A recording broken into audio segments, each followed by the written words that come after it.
Dieu avec nous. Et la Bible nous dit que Dieu est avec nous. Elle nous apprend que Jésus-Christ est venu sur la terre pour révéler Dieu le Père à l'humanité, pour nous réconcilier avec lui.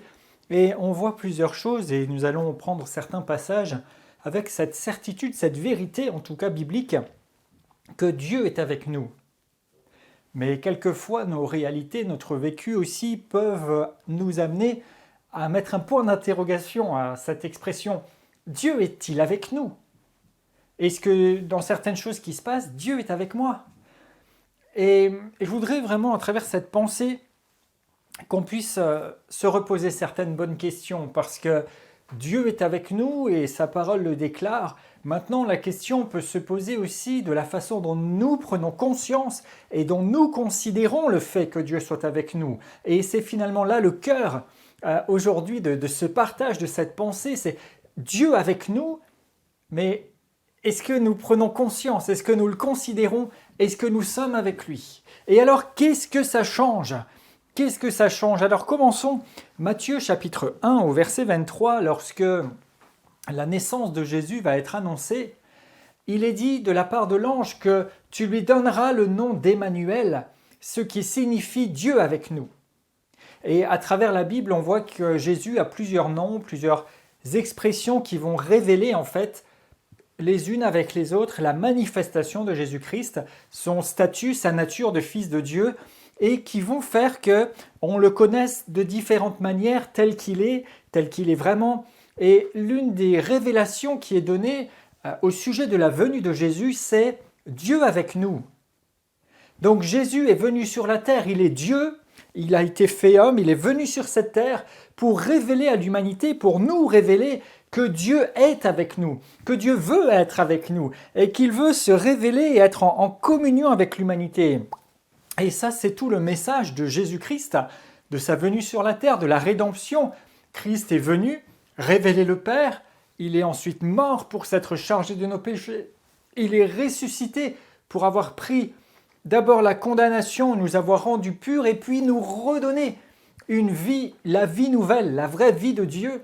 Et il nous appelle à croire en lui, à le suivre, à être en relation, en communion avec lui, pour être alors en communion avec le Père.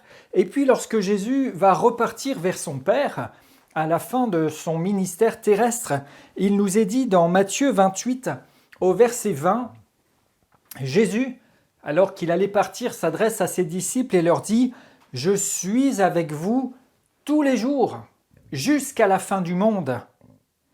Et dans l'évangile de Marc, au chapitre 16 également, alors que Jésus a donné les instructions aux disciples de témoigner, de faire des disciples et qu'ils seraient accompagnés de miracles, il est dit que le Seigneur travaillait avec eux, confirmant sa parole par les miracles qui l'accompagnaient.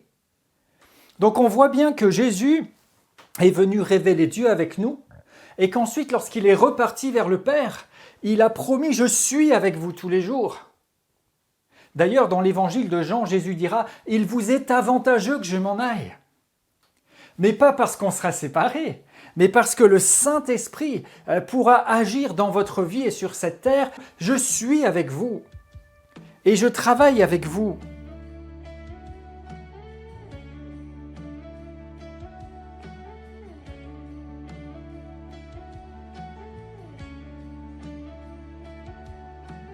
Qui sur terre est comme toi, Seigneur? Amour, beauté, infinie valeur. Mais si rien ne peut me satisfaire, Jésus, ton amour me désaltère. Ta présence, c'est le ciel pour moi.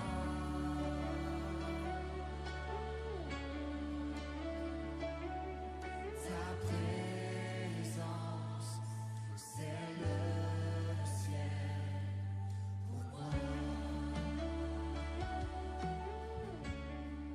Maintenant, il y a des moments, des situations et des circonstances dans lesquelles nous pouvons être en souffrance, nous pouvons être attristés, nous pouvons être atteint de différentes manières dans notre vie, dans tout ce qui se passe. Il peut y avoir des choses qui font qu'on se demande, mais est-ce que Dieu est avec nous?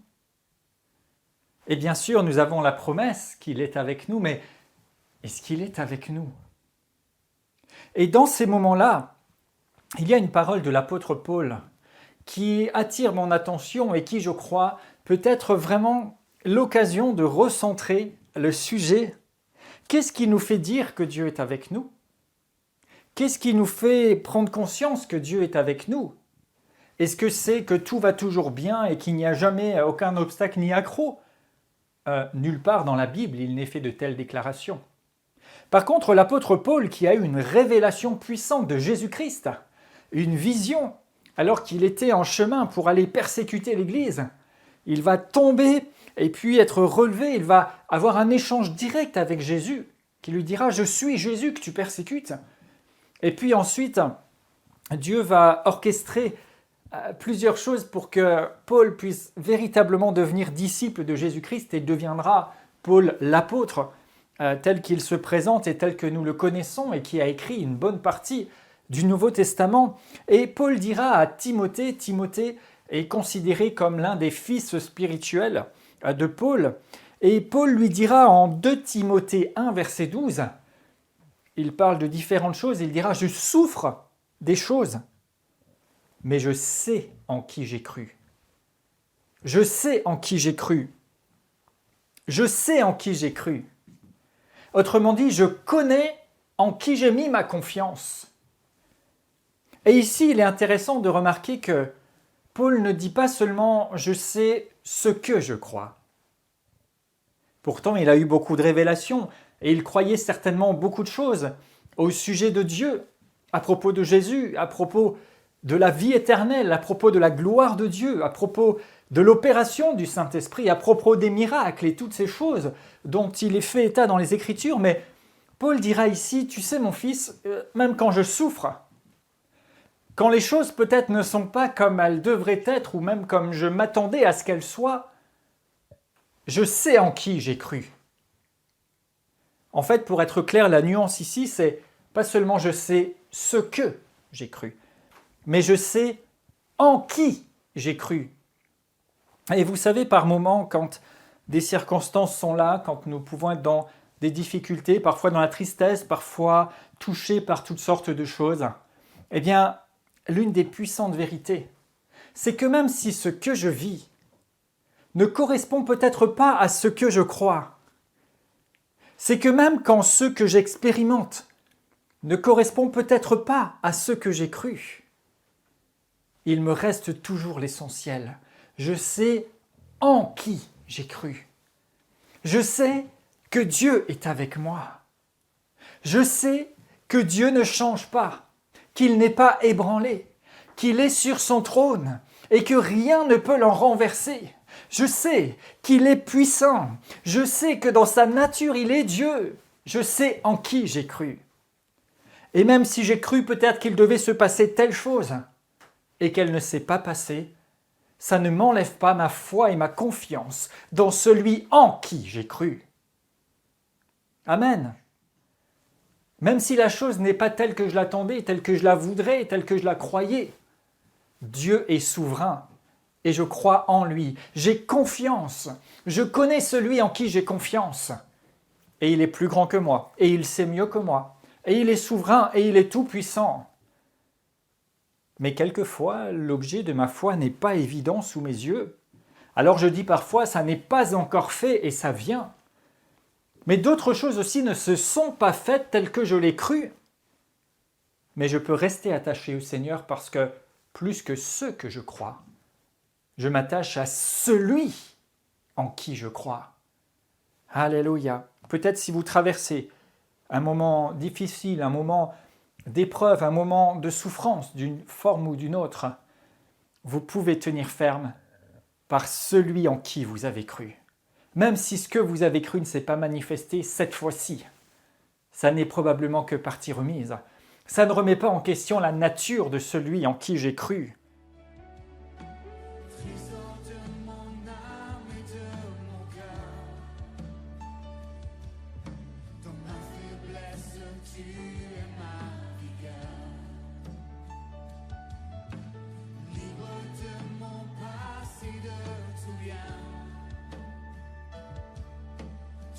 ma vie aujourd'hui et demain. Ta présence, c'est le ciel pour moi.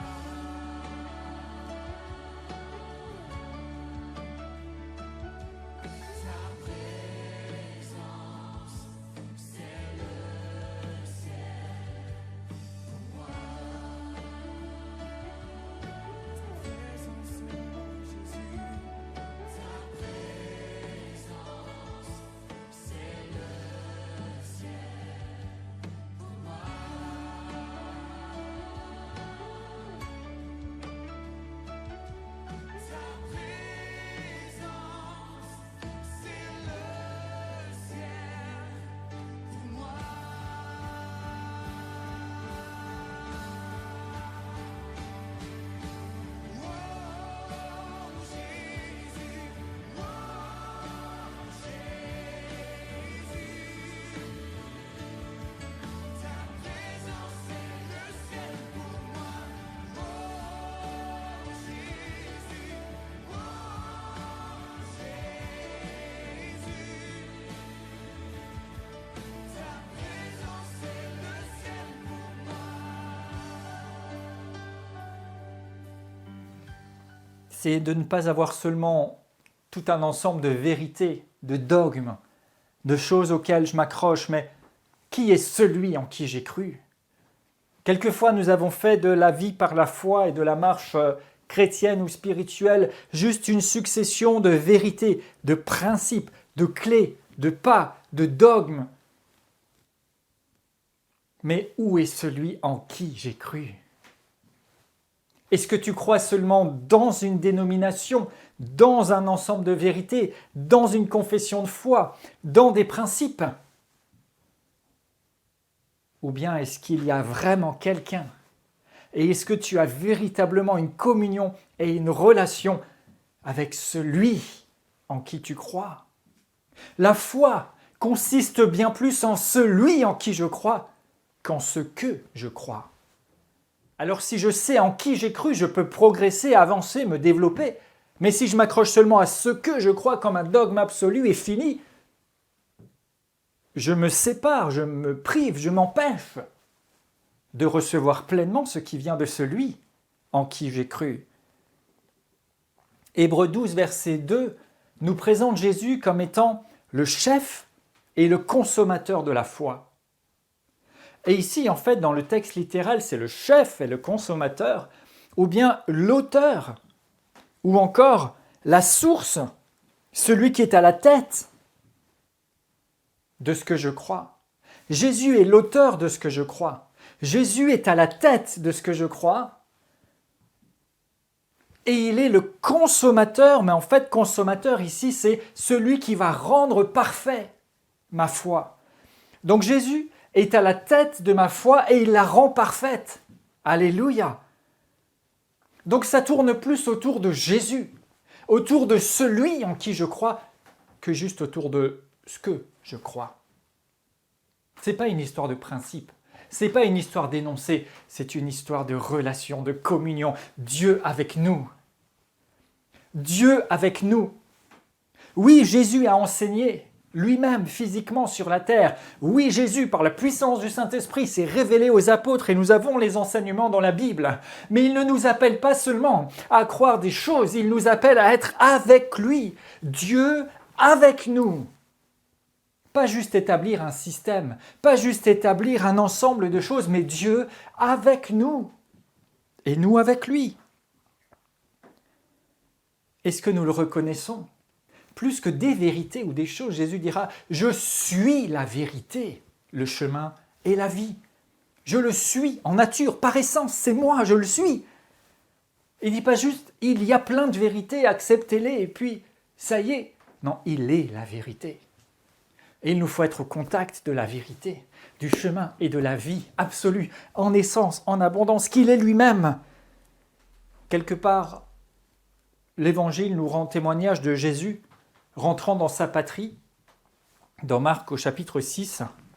Et il nous est dit qu'alors que Jésus est rentré dans sa patrie, il a commencé à parler de l'Évangile aux gens qui étaient rassemblés là, dans la synagogue, comme cela se faisait. Ses disciples étaient avec lui, mais beaucoup de gens, au verset 2, furent étonnés et disaient « D'où lui viennent ces choses ?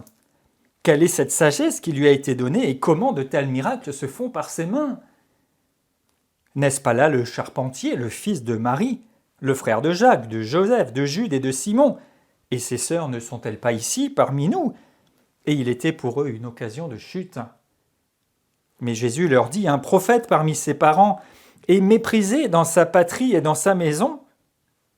Il ne put faire là aucun miracle, si ce n'est qu'il imposa les mains à quelques malades et les guérit, et il s'étonnait de leur incrédulité. Ici, Jésus n'a rien pu faire parce qu'ils n'ont pas cru. Mais qu'est-ce qui s'est passé en réalité ? C'est que ces gens-là qu'il avait connus, alors qu'il a grandi, qu'il était dans la maison de ses parents avec ses frères et sœurs. Et donc, quand Jésus est venu, ils se sont dit, mais d'où il sort s'il nous raconte, lui ? D'où il prend sa puissance ? Nous, on le connaît. Ils ne l'ont connu et observé que physiquement, que avec le regard des hommes. Ils n'ont vu Jésus que comme cette personne, comme une autre.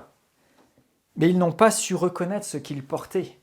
Ils n'ont pas su reconnaître la puissance de Dieu dans sa vie. Ils ont dit, mais on connaît ses frères, ses sœurs. Et vous, comment vous voyez Jésus ? Il est dit qu'il n'a rien pu faire là, si ce n'est que guérir quelques malades. Et il dira, nul n'est prophète dans sa patrie auprès des siens. Mais Jésus ne dit pas ça comme une vérité absolue, parce que au verset 6, il dira, il s'étonnait de leur incrédulité. Donc si c'était une vérité absolue que personne ne peut avoir d'influence, n'être prophète, n'avoir d'impact auprès des siens, eh bien il ne serait pas étonné, il aurait su que ça serait comme ça. Non, Jésus va dire, mais nul n'est prophète auprès des siens. Et il s'en étonnait. C'est pas la norme. Mais qu'est-ce qui se passe souvent auprès des siens à Jésus et parfois aussi à nous ? C'est que les gens disent juste, mais lui je le connais, je l'ai vu grandir. Ah lui je l'ai vu peut-être donner sa vie au Seigneur. Ah, lui, je l'ai vu peut-être pendant sa formation biblique. Ah, lui, je l'ai vu faire ses premiers pas ou avancer. Ok. Mais est-ce qu'on s'arrête seulement à ce qu'on connaît humainement et physiquement ? Ou bien est-ce qu'on regarde à celui en qui nous croyons ? Est-ce qu'on regarde à la nature spirituelle et profonde pour le reconnaître ? Pour le reconnaître, comment le voyez-vous ? À quoi est-ce que vous regardez ? Et alors que nous parlons Dieu avec nous, lorsqu'une parole de Dieu est apportée ou prononcée, lorsque peut-être la présence de Dieu est agissante quelque part, qu'est-ce qu'on regarde ? Lorsqu'on veut se rencontrer, est-ce qu'on regarde les intervenants ? Est-ce qu'on regarde les personnes qui vont faire telle ou telle chose en disant « je le connais, je sais d'où il vient, je sais ce qu'il a fait » ? Est-ce qu'on regarde toutes ces choses-là, ou bien est-ce qu'on va chercher Dieu avec nous dans cette rencontre ? Dieu avec nous dans ce moment ? Dieu avec nous alors que sa présence et sa puissance veulent se révéler ? Alors Dieu avec nous, mais nous, quelle conscience, quelle sensibilité avons-nous à sa présence et à sa révélation ? Comment abordons-nous les choses ? Il est avec nous, il est venu révéler Dieu avec nous. Il nous promet sa présence, il nous promet son action, il nous appelle à la plénitude de sa gloire révélée, à être même avec lui dans le ciel et à vivre ce tabernacle qui n'est pas de cette création, dont il est lui-même le sacrificateur pour vivre le culte véritable, pas seulement l'image et l'ombre des choses à venir. Vous voyez ces vérités dans le livre aux Hébreux, par exemple. Vous le revoyez avec Jean qui va faire une rencontre avec Jésus sur l'île de Patmos et avoir la révélation de l'Apocalypse et puis monter et prendre note de ce que Dieu lui dira. Alors oui, nous avons les promesses de Dieu, Matthieu 18, verset 20. Là où 2 ou 3 sont assemblés en mon nom, je suis au milieu d'eux. Alors est-ce qu'il est là ? Oui. Maintenant, est-ce que sa présence est reconnue, acceptée et du coup vécue ? Ou est-ce que quelquefois nous ne ferions pas comme s'il n'était pas là? Est-ce que quelquefois nous ne nous contenterions pas de parler à propos de lui, de faire des choses pour lui, de faire des choses au sujet de Dieu, mais tout en passant à côté de Jésus? Dieu avec nous, mais est-il véritablement avec nous? Et sommes-nous dès lors véritablement disposés, et plus que disposés, mais dans la recherche et l'attente ardente que Dieu soit avec nous et manifesté en tant que tel? Pas juste en sachant, oui, sa présence est là parce qu'il a dit qu'il serait là, mais en vivant réellement sa présence parce que nous reconnaissons Dieu avec nous.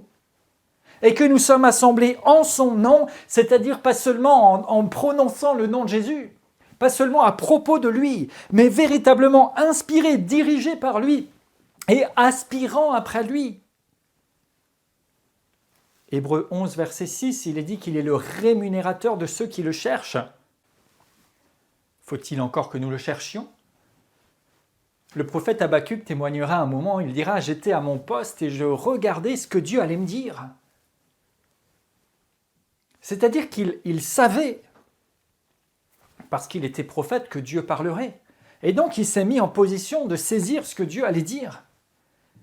Dans l'Apocalypse, Jean à Patmos était dans la présence de Dieu et Dieu s'est saisi de lui.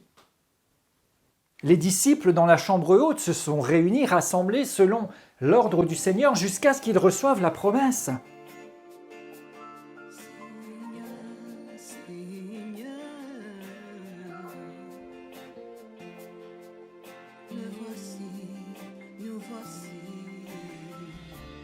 Je me tiens là en ta présence, élevant ma voix pour crier ton nom, proclamer ta grandeur.